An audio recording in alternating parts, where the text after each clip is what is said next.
WhatsApp guys, this is মিশওয়ান and welcome to our new blog. অনেক দিন পরে ব্লগ করতেছি আর এখন সময় হলো ঘড়িতে সকাল 7টা। আমি যাচ্ছি ইউনিভার্সিটিতে, কারণ আজকে আমার ইউনিভার্সিটিতে একটা ইন্টারেস্টিং ইভেন্ট আছে। তো কেমন ইন্টারেস্টিং ইভেন্ট দেখতে থাকুন, জানতে পারবেন। বরাবরের মতো আমি চলে আসি মিরপুর 11 এবং অপেক্ষা করতে থাকি বাসের জন্য। 2 মিনিট পরে বাস চলে আসে। আমি চট করে উঠে বসে পড়ি আমার সিটে। বেশ লম্বা একটা জার্নি পার করে আমি পৌঁছে যাই ড্যাফোডিল। আপনারা তো জানেন পৃথিবীর সবচেয়ে সুন্দর ক্যাম্পাস হলো আমাদের ড্যাফোডিল।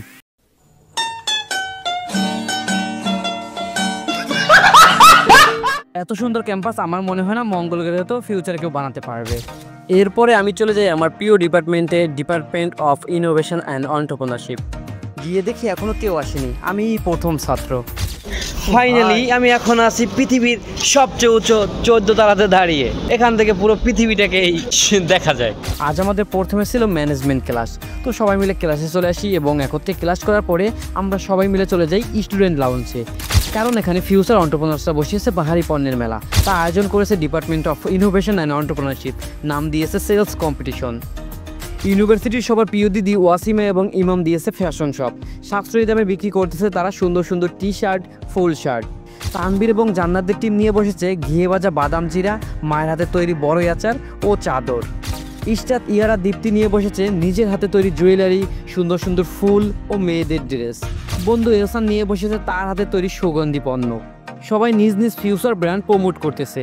এছাড়া ছিল আরও কত কি, হোমমেড বিভিন্ন খাবার, অন্যান্য শত পণ্য। আমাদের ডিপার্টমেন্ট এই সেলস কম্পিটিশন অনুষ্ঠানে আয়োজন করেছে শুধুমাত্র স্টুডেন্টদের জন্য।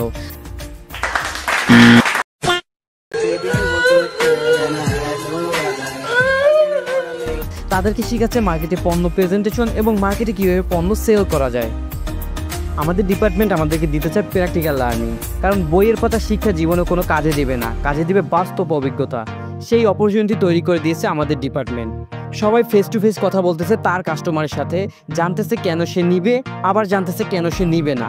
এটাই সামনের দিকে এগিয়ে যাওয়ার জন্য একটা বড় সুযোগ, কারণ কাস্টমারের সাথে কথা বলেই জানতে পারা যায় আসলে সমস্যাটা কোথায়।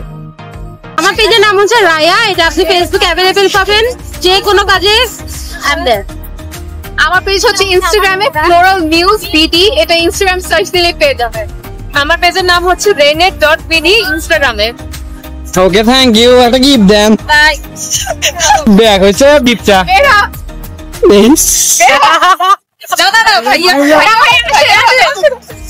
গিফট দিবেন যে? না ভাই, অবশ্যই গিফট দিব। ভাইয়া দেখলে বলেন, ভাইয়া এই যে সম্পূর্ণ এইটা সহ নিতে চাই যে গিফট দিয়ে দিই। গিফটটা গাইস, আমরা হচ্ছে ভিজিট করতে করতে দোকান বলছেন ক্লান্ত হয়ে গেছি। এখানে আমি আর সুদীপ বসা আছি। তো অনেকের ভিতরে প্রশ্ন থাকতে পারে যে সোহান ভাই আপনারা কোনো শপ দেন নাই, সুদীপ ভাই আপনারা কোনো শপ দেন নাই। কিন্তু না, আসলে আমরা সব এই ট্রিপে দেই নাই। সামনের সেলস সামিলেশনে আমরা অবশ্যই সব দিব।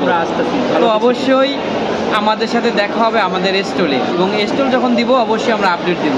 তো সবাই আমাদের সাথে থাকবেন এবং যদি সুযোগ পান এখানে আসবেন। এখানে ভালো ভালো জিনিস পাওয়া যায়, সবাই এসে কিনবেন। Tata, bye buy from daffodil. কিন্তু কাপাই দিব।